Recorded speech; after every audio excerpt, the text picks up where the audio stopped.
બોલો સાહેબ. બોલો ખેડૂત મિત્ર, તમારે શું પૂછવાનું છે? તમારી બસ એટલું જ પર્સનલ પૂછવું હતું ઓળખાણ કે નહીં આપતા, જેથી કરીને બીજાના ના હિતાર્થે આપણે કઈ વાંધો મૂકશું. નહીં સાહેબ, મારે એટલું જ પૂછવાનું હતું કે અમે બંને સગા ભાઈઓ જ છે અને અમારે દાદા વખતે વેચી લીધું હતું, પણ પછી જયારે નામે એકબીજાના નામે થઈ ગયું હતું, પણ હવે જયારે અમારે બે ભાઈઓએ વેચ્યું તો એક ખેતરમાં એવું થાય છે કે એક ખેતર અમારી પાસે છે તે એમને આપવાનું બને છે અને એમની પાસે એક ખેતર છે અમારે લેવાનું બને છે. હવે હું મામલતદારમાં ગયો તો, પણ મને એવું કીધું કે ભાઈ હવે એવો કાયદો રહ્યો નહીં, હવે તમારે બેવે વેચવાનો દસ્તાવેજ જ કરવો પડે. કેટલા વર્ષ થઈ ગયા છે? કેટલા વર્ષ થઈ ગયા છે? વર્ષો સાહેબ 10 એક વર્ષ થઈ ગયા.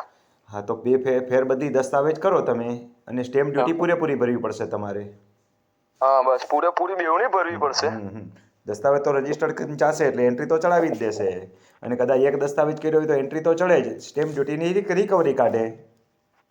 હા, એટલે મેં એવું જ કીધું, મેં કહું ગમે તે એકની સ્ટેમ્પ ડ્યુટી ભરાય તો અમે એવું કરી નાખીએ તા કે નહીં, બેવ ખેતરની જે સ્ટેમ્પ ડ્યુટી થાય એ પૂરેપૂરી જ ભરવી પડશે. હા, સ્ટેમ્પ ડ્યુટીનો પ્રશ્ન તો લાગશે જ, પણ હું એમ કહું છું કે એવું થયું હોય ને તો રિકવરી કાઢે પાછળથી, સમજ્યા? એવું છે. બરાબર, તો થોડું ડીપમાં જવું પડશે એમ ને? હાજી હાજી. હા, કઈ વાંધો નહીં, થેન્ક યુ સાહેબ. હા, ભલે ભલે.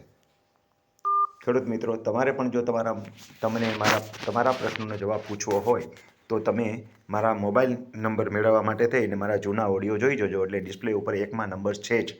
અને જો તમારે રાહ જોવી હોય તો અલગ અલગ ઓડિયો તમે સાંભળતા રહો, દરેકમાં મેં એક એક આંકડો આપી દીધો છે. મોટાભાગના આંકડા હું 3 થી 4 વખત બોલ્યો છું. માનો કે રમણીકભાઈના કોટડિયાનો મોબાઈલ નંબરનો પ્રથમ આંકડો આ છે, હું 3 થી 4 ઓડિયોમાં બોલેલો હોઉં છું. પણ રમણીકભાઈ કોટડિયાનો 10મા નંબરનો એટલે કે છેલ્લો આંકડો હું એક જ ઓડિયોમાં બોલેલો છું. એ સમજદારીપૂર્વક બોલ્યો છું કે જેથી કરીને તમારે અલગ અલગ ઓડિયો સાંભળવા પડે. અને એ પણ આ ચેનલ એટલે રમણીકભાઈ કોટડિયા ખેડૂત માર્ગદર્શકમાં નથી.